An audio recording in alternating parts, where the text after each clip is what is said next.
అందరికీ నమస్కారం అండి ఫ్రెండ్స్. మనకి ఇప్పుడిప్పుడే ఏపీలోనే వాలంటీర్లకు సంబంధించి మరొక ముఖ్యమైన అప్డేట్ అయితే రావడం జరిగిందండి. అది కూడా ఏపీలో వాలంటరీ వ్యవస్థపై ముఖ్యమైన ప్రకటన అంటూ ఇప్పుడే మనకు ఒక అప్డేట్ అయితే వచ్చిందండి. అయితే ఇందుకు సంబంధించిన పూర్తి వివరాలు అయితే మన వీడియోలో తెలుసుకుందామండి. వీడియో మాత్రం ఎక్కడ స్కిప్ చేయకుండా చూడండి ఫ్రెండ్స్, అప్పుడే మనకి పూర్తి సమాచారం అయితే తెలుస్తుంది. ఇక లేట్ చేయకుండా వివరాల్లోకి వెళ్ళిపోదాము. ఫ్రెండ్స్, నాకు ఒక చిన్న రిక్వెస్ట్ ఫ్రెండ్స్, వీడియో అయితే చాలా మంది చూస్తున్నారు కానీ సబ్స్క్రైబ్ అయితే చేసుకోవడం మర్చిపోతున్నారండి. సబ్స్క్రైబ్ అయితే చేసుకోండి, ఎందుకంటే గవర్నమెంట్కి సంబంధించి ఎటువంటి చిన్న అప్డేట్ వచ్చినా వెంటనే మీకు తెలియజేస్తూ ఉంటాను. ఇక లేట్ చేయకుండా టాపిక్లోకి వెళ్ళిపోదాము. ఇక ఏపీలో ముఖ్యమంత్రి చంద్రబాబు నాయుడు, ఉప ముఖ్యమంత్రి పవన్ కళ్యాణ్ సారథ్యంలో రాష్ట్రంలో తెలుగుదేశం, జనసేన, భారతీయ జనతా పార్టీ సంకీర్ణ కూటమి అధికారంలోకి వచ్చిన తర్వాత మొట్టమొదటి దెబ్బ పడింది వాలంటీర్ల మీదే. ఇక వారి ఉద్యోగాలు గాల్లో దీపమయ్యాయి. ఉందా ఊడిద్దా అనే దుస్థితిని ఎదుర్కొంటున్నారు. ఇక చంద్రబాబు, పవన్ కళ్యాణ్ అలాగనే మంత్రి నారా లోకేష్ కూడా ఎన్నికల సమయంలో వాలంటీర్లపై వరాల సునామీ కురిపించిన విషయం తెలిసిందే. ఇక తాము అధికారంలోకి వస్తే ప్రతి నెల 10,000 రూపాయల జీతం అయితే ఇస్తామని హామీ ఇచ్చారు. ఇక ఏ ఒక్క వాలంటీర్ను కూడా తాము తొలగించబోమంటూ పదే పదే చెప్పుకొచ్చారు. ఇక తీరా అధికారంలోకి వచ్చిన తొలి నెలలోనే వాలంటీర్లకు తమ దెబ్బ రుచి చూపించారు చంద్రబాబు నాయుడు గారు.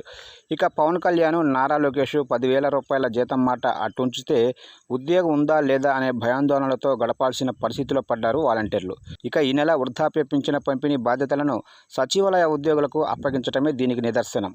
ఇక దీనిపై రాష్ట్ర వాలంటరీ అసోసియేషన్ అధ్యక్షుడు షేక్ హుమయాన్ బాషా, ఉపాధ్యక్షుడు వెంకట్ మంత్రి ఢోలా బాల వీరాంజనేయ స్వామికి లేఖ రాశారు. రాజీనామా చేయకుండా విధుల్లో పాల్గొంటున్న వాలంటీర్లకు ప్రతి నెల 10,000 రూపాయల వేతనాన్ని ఇస్తామంటూ ఎన్నికల సమయంలో హామీ ఇచ్చారని, దీన్ని వెంటనే అమలు చేయాలని అన్నారు. అలాగే వాలంటీర్లకు ఉద్యోగ భద్రత కల్పించడానికి అవసరమైన విధి విధానాలపై ఆదేశాలను జారీ చేయాలని కోరారు. ఇక తమ జీతాలను నిలిపివేయాలంటూ అధికారుల నుంచి ఎలాంటి మౌలిక, రాతపూర్వక ఆదేశాలు అందనప్పటికీ కొంతమంది పంచాయతీ డీడీఓలు అత్యుత్సాహాన్ని ప్రదర్శిస్తున్నారని, ఫలితంగా గందరగోళం ఏర్పడిందని హుమయాన్ బాషా అన్నారు. అన్ని పంచాయతీలలో 1-2 నెలలుగా జీతాలకు సంబంధించిన ఎలాంటి బిల్స్ కూడా పెట్టలేదని వాపోయారు.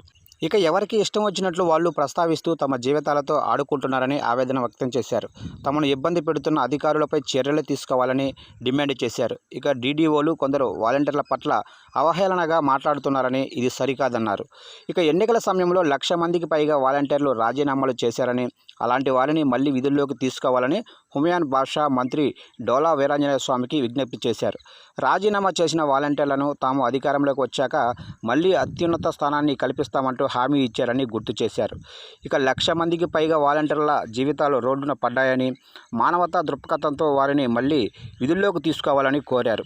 వెంటనే 10,000 రూపాయలకు జీతం పెంచడం, అలాగనే 1,00,000 మందికి పైగా రాజీనామా చేసిన వాలంటీర్లను విధుల్లోకి తీసుకోవటం, అలాగనే ఉద్యోగ భద్రత కల్పించటం, పాత బకాయిలను విడుదల చేయాలని విజ్ఞప్తి చేశారు.